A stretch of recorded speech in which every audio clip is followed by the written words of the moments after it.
Guys, is being an anti-aircraft gunner in Ukraine one of the hardest jobs of the war? Just maybe. This video from Radio Free Liberty Radio Europe breaks down one of the most wild and dangerous roles in this conflict. Let's get into it.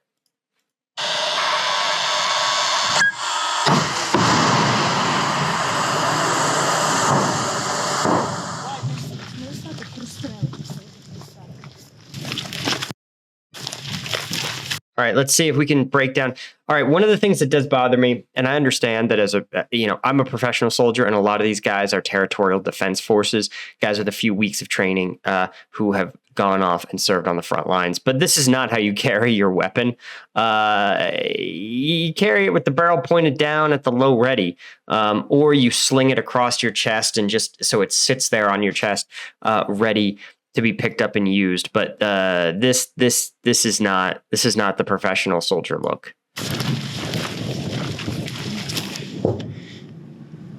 Під Бахмутом зараз дуже активно російські війська намагаються пролізти. Yeah, one of the things we've actually talked a lot about is the Battle of Bakhmut that's going on basically right now.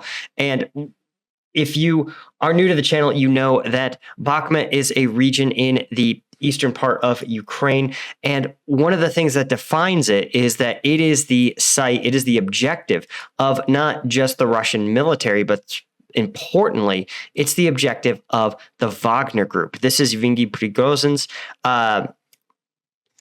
paramilitary unit. And he has been making a bid for power in Russia, likely in response to Putin's increasing illness. And in it, he's trying to consolidate his power and, most importantly, establish himself as a protector and guardian and defender of Russian nationalism. And he has been openly critical of the Ministry of Defense due to their tremendous losses. You can see, obviously, Kharkiv, Kherson, and he argues that he and his Wagner group are just better run than the entire Russian Ministry of Defense. There's just one problem. And that is that the Wagner Group hasn't actually achieved a military victory. Well, he needs that military victory to complete his humiliation of the Ministry of Defense, fully get the Russian ultranationalist demographic onto his side, and support his efforts to, I believe, succeed Vladimir Putin as the preeminent leader of Russia. So, in order to achieve that victory, he needs to take Bakhmut, this town right here. And after months and months of trying, it's fair to say that he hasn't. He's tried to surround it. He's tried to blast it with artillery into smithereens. He's tried to do everything possible. But what's interesting is that a lot of people, including this video, are going to argue that it's actually that he's likely to get reinforcements from Kherson, the Russian troops that withdrew from Kherson. But why would the Russian Ministry of Defense support him in his efforts to humiliate them?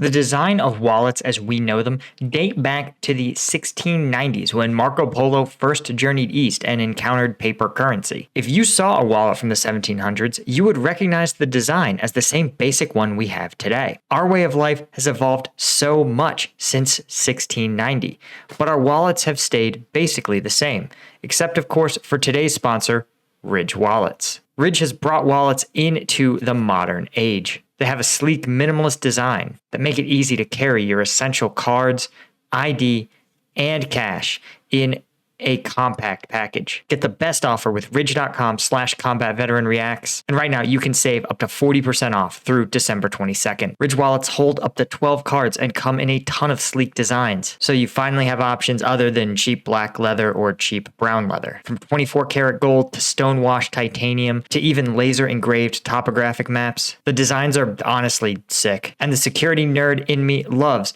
that Ridge wallets are RFID blocking, which helps prevent digital pickpocketing of your card's data. Ridge also has key cases that make sure your keys stay organized without the jingle jangle every time you move. Plus, the key cases come in many of the same slick designs so you can have a matching set. Ridge has a huge end-of-year sale going on right now. Go to ridge.com/combatveteranreacts and you can save up to 40% off through December 22nd.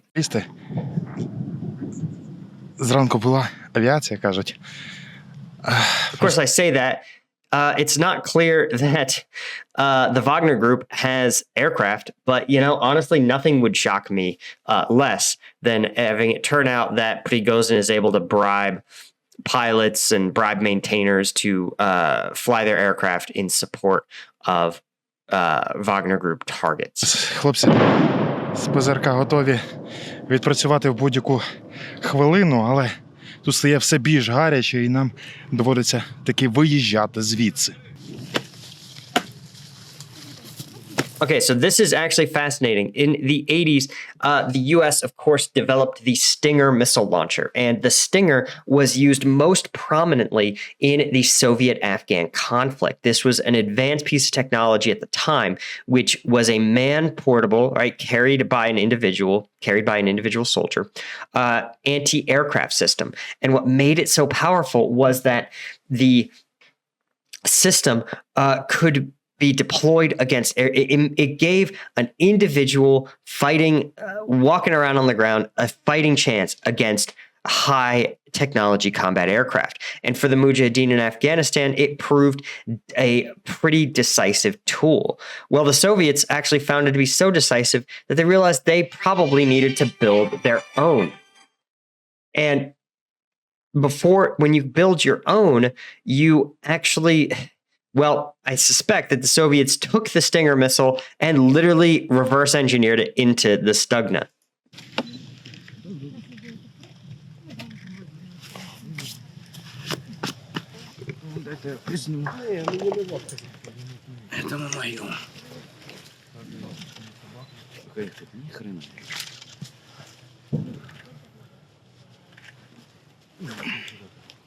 Важка? 18 кілограм. 18 kilograms is about 40 pounds. So you can see it's very heavy. You don't want to be the guy assigned to carry it up the mountain, but 40 pounds is definitely man portable. А що це у вас в руках таке? Игла. Що воно? Переносной зенитно-ракетный комплекс. Вже збивали нею? You can see it says infrared homing. It's targeting the heat signature of these aircraft, ensuring that the weapon is going to get a lock on the aircraft itself, and then the missile is going to chase that heat signature down. It's one of the reasons why the countermeasures are flares, small, very hot burning munitions that will distract the heat-seeking nature of the missile. Якісь цілі? Ну, збивали. Розкажіть. Як було, що? Летит самолет. Делаешь накол, наводишь ракету на самолет, захватывает сигнал, сходит ракета. He's talking like it's idiot-proof because it's designed to be idiot-proof. Remember, this was fielded to Mujahideen in Afghanistan in the 80s. This is a society who had very low technology adoption. That was true when I was there, and it's true it was even truer in the 80s. And so they had to design a system that was so easy that you could learn how to shoot down a fighter jet or a helicopter after just an afternoon of training. В принципе, все. He's laughing because it's stupid easy.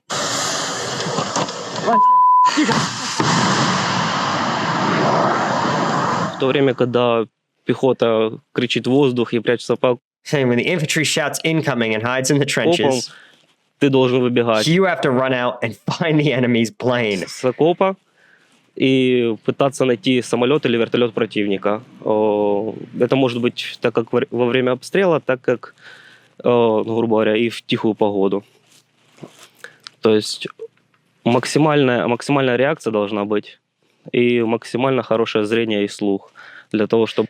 Yeah, and this is the other thing we don't talk about. Aircraft can feel really loud when they're nearby. Certainly, we've all heard jet engines, but it's really hard to actually find where the jet is, oftentimes because, remember, especially fighter jets that are flying at or beyond the speed of sound, the sound will reach your ears long after the engine is passed overhead because of the vast distances and the high speed of the aircraft. That can make it even tougher to triangulate where the aircraft is, not where it was. Чтобы на таком расстоянии до 3 до 5 километров найти цель. 3-5 секунд. Примерно от момента того, как ты услышал, до твоей реакции, да, буквально 3-5 секунд, чтобы подбежать и кинуть ПЗРК на плечо.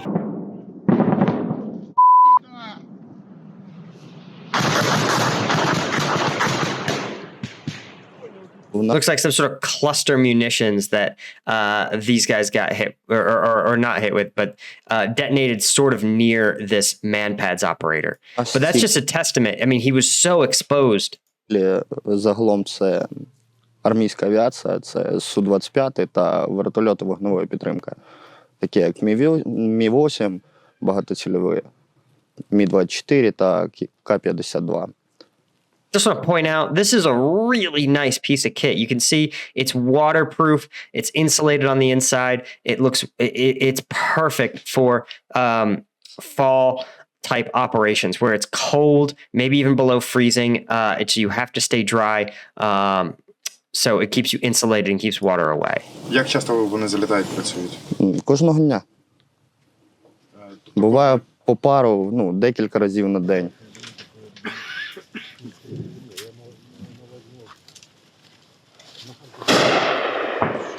И мы все время стараемся учиться у врага точно так же. Смотрим. So this is also interesting. He talks about the sort of cat and mouse game. The enemy's going to change, and you are going to change.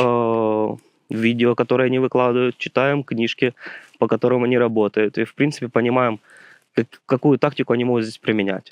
Подлетают к линии соприкосновения, задирают носом. Right, and we've talked about this where we've seen video of this tactics where they will fly in, nose up, basically treat their aircraft as an indirect fire weapon. It seems really inaccurate, a really inaccurate way to do attack runs, but it's very safe. Самолета или вертолета выпускают неуправляемые реактивные снаряды и стараются максимально быстро уйти из зоны поражения. То есть, соответственно, время их работы и время, то, которое... Right, that tactic, while not very accurate, allows them to be exposed for just 10 to 15 seconds. Как мы их видим, сокращается до 10-15 секунд.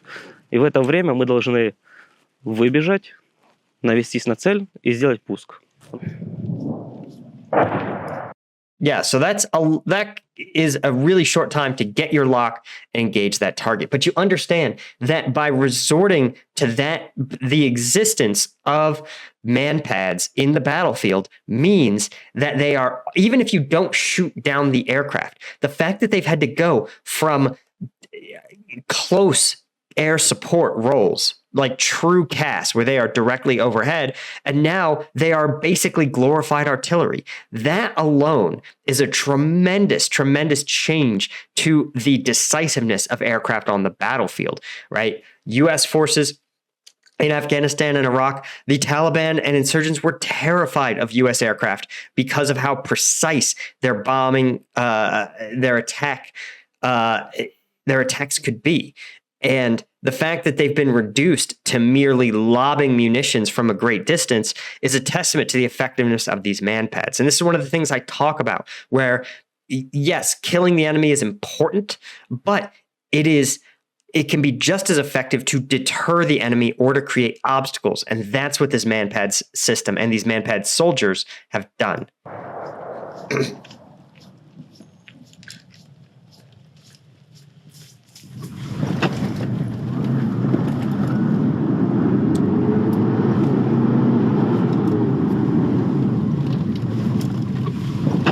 Right. And UK says Russia may deploy these troops to the Bakhmut area. I'm skeptical because I really don't think the Russian Ministry of Defense is going to be bolstering Prigozhin as he's talked so much smack on them. And if there's one thing we've learned about war throughout history, it's that war is political.